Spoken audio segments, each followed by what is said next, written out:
Setelah itu Yusuf pun pergi meninggalkan saudara-saudaranya bersama para khilafah menuju negeri Mesir. Setelah kepergian Yusuf, salah satu saudaranya menyadari bahwa beberapa kambing telah dimangsa oleh kawanan serigala. Mereka pun saling menyalahkan karena kejadian ini, dan Lavi mengungkapkan bahwa mulai sekarang, kita harus siap ditimpa banyak bencana karena telah menyakiti adik kita. Yahuda yang sudah muak dengan Lavi pun langsung menyerang, dan terjadilah perkelahian antara mereka berdua. Sementara itu di rombongan Khalifah, salah seorang di sana menyadari bahwa Yusuf telah hilang dan tidak ada di antara para rombongan yang lain. Ternyata Yusuf sedang berada di makam ibunya yaitu Rahil, yang kebetulan mereka lewati. Orang yang disuruh untuk menjaga Yusuf pun menemukannya di sana, dan langsung memukul Yusuf karena sudah membuat dia cemas. Dia sangat marah karena majikannya dulu juga sering berkata bahwa Yusuf sering kabur dari mereka. Ketika dia akan memukul Yusuf lagi, tangannya merasa kesakitan dan tidak bisa digerakkan sama sekali. Hal itu membuat Malik bertanya-tanya, apa yang sebenarnya telah terjadi. Setelah dia mengetahui bahwa pria itu sakit setelah memukul Yusuf, Malik kembali menanyakan tentang siapa Yusuf sebenarnya, karena Yusuf mengatakan kalau dia sedang berdoa di makam ibunya. Dan menurut Malik para budak seharusnya tidak memiliki makam yang ditandai apapun, apalagi sebuah nisan. Dan ketika Yusuf tahu jika Malik ini adalah keturunan dari Nabi Ibrahim dan menyembah Tuhan Yang Maha Esa, Yusuf hampir saja mengatakan jika dia juga keturunan dari Nabi Ibrahim. Tapi dia kembali teringat pesan dari malaikat Jibril untuk mengatakan bahwa dia adalah anak sumur. Malik juga meminta agar Yusuf memaafkan orang yang telah memukulnya tadi.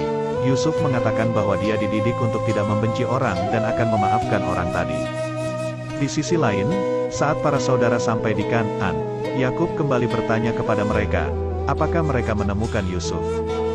Dan ketika ia menyadari bahwa Yahuda dan Lavi terluka, dia mengatakan bahwa belum apa-apa serigala yang melukai Yusuf kemarin, sudah saling melukai kembali. Kembali pada khilafah yang sedang beristirahat, Malik mengungkapkan banyak hal aneh yang terjadi saat mereka menuju Mesir. Mulai dari badai yang membuat mereka tersesat, hewan yang berhenti di sumur yang seharusnya airnya payau tapi ternyata airnya tawar, sampai menemukan budak yang akan dijual mahal nantinya. Ia berpikir bahwa semua itu memanglah kehendak Allah Subhanahu wa Ta'ala. Sementara itu Yusuf terus memperhatikan orang yang memukulnya tadi sedang berdoa kepada Tuhan Ashitar, sesembahannya, dan meminta pertolongan kepadanya. Yusuf pun mulai berdoa kepada Allah untuk menyembuhkan tangan orang tadi, dan mulai memijat tangan orang itu. Dengan kehendak Allah, tangan orang itu sembuh dan kembali seperti semua. Orang itu pun langsung kaget dan menanyakan apa yang telah kamu lakukan, hingga membuat tanganku sembuh. Padahal Malik juga sering memijatnya tapi tidak berpengaruh sama sekali. Salah satu sahabat Malik yang dari tadi memperhatikan itu pun heran dengannya, dan menanyakan apa yang kamu lakukan tadi saat menatap langit. Apakah kamu penyembah bintang? Jawaban Yusuf tentang Tuhannya membuat sahabat Malik itu terkejut dan kagum, karena Yusuf yang masih kecil memilih Tuhan yang lebih hebat daripada Tuhannya, dan orang-orang lain. Orang yang tangannya sembuh itu pun langsung meminta maaf kepada Yusuf, karena tadi siang dia telah memukulnya.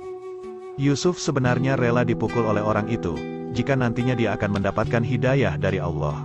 Sahabat Malik tadi, juga memimpikannya Yusuf jika saat dalam melewati ladang yang tandus, ladang itu langsung ditumbuhi tanaman yang hijau, dan di atas kepala Yusuf ada awan yang memayungi dari terik matahari.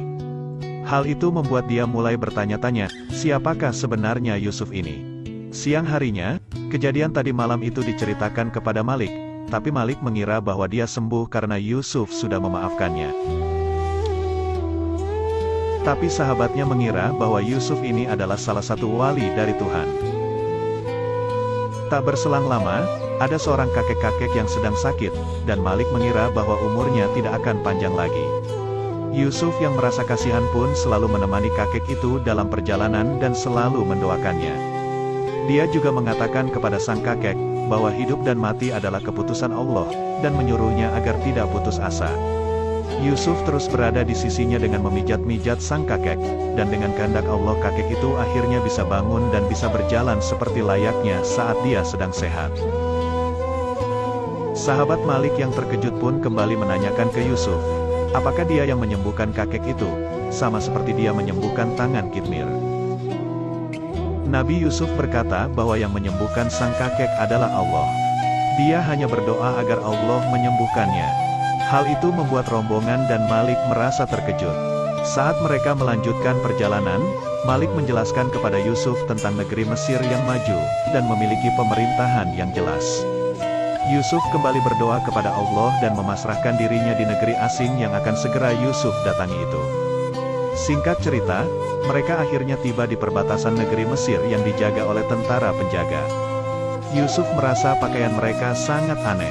Malik pun menjelaskan, jika penutup kepala itu membuat mereka jadi mirip seperti ular, karena negeri Mesir dikenal sebagai negeri ular.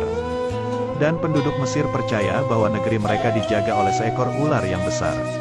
Yusuf juga kembali terkejut melihat banyaknya ternak di sana, dan air yang mengalir begitu banyak di sungai. Tapi itu semua hanya dimiliki oleh para dewa dan penguasa Mesir, bukan dimiliki oleh orang-orang biasa. Karena penduduk di sini hanyalah pekerja saja, dan tidak memiliki apa-apa. Belum apa-apa Yusuf sudah menyindir dewa Mesir dengan membandingkan dengan Tuhannya yang menciptakan segala sesuatu, tapi bukan untuk dirinya. Mereka pun juga tertawa mendengar perkataan Malik yang juga mengatakan, bahwa para dewa di sini mempunyai ternak, istri, bahkan anak-anak. Dan ternyata di negeri Mesir orang yang berakidah tauhid adalah tindak kriminal.